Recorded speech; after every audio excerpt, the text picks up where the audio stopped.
अरे, ये क्या? भगवान जगन्नाथ भाग क्यों रहे हैं?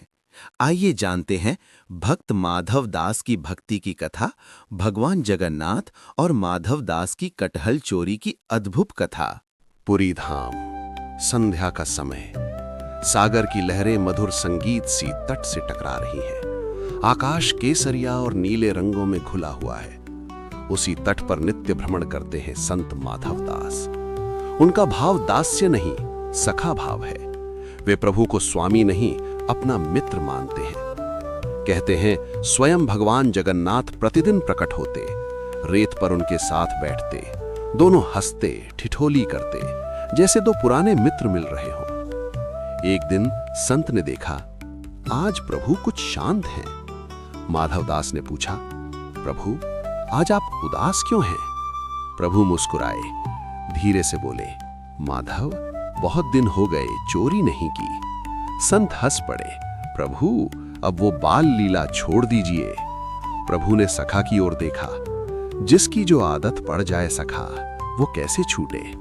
संत ने बहुत समझाया, पर जब प्रभु नहीं माने तो बोले, यदि इतनी ही इच्छा है तो कर लीजिए। प्रभु हंसे, पर सखा कहाँ है? यहां तुम ही तो हो, साथ चलो। संत घबराए, प्रभु हमें चोरी करना नहीं आता, हमने तो जीवन भर भजन किया है।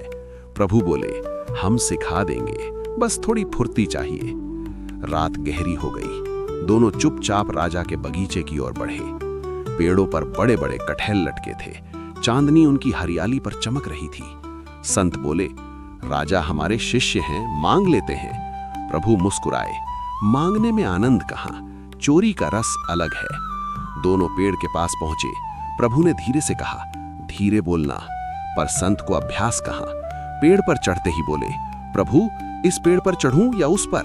माली जाग गया, दोनों छिप गए। फिर संत ने दोबारा ऊंची आवाज में पूछा, प्रभु ये वाला तोड़ूं या वो वाला?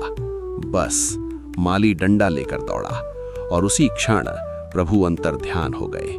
संत पकड़े गए, दो डंडे पड़े और रात भर बंधे रहे। सुबह माली उन्हें राजा के पास ले चला।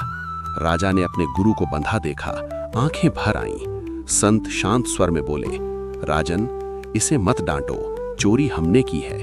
राजा आश्चर्य में, गुरुदेव आप?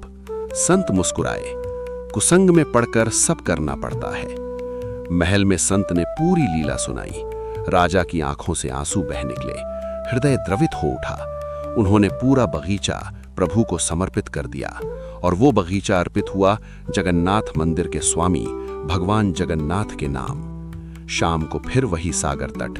प्रभु प्रकट हुए, मुस्कुराते हुए बोले, सखा रात कैसी कटी? संत हंसे, हम तो पिटे, रात भर बंधे रहे और आप अंतर्ध्यान हो गए। एक कटहल भी नहीं मिला, पर देखिए प्रभु पूरा बगीचा आपके नाम करा लाए। प्रभु हंस पड़े, सागर की लहरें भी जैसे हंस उठीं। ये चोरी नहीं थी, ये सखा भाव की परीक्षा थी, ये प्रेम की पराकाष्ठा थी। जहां निष्कपट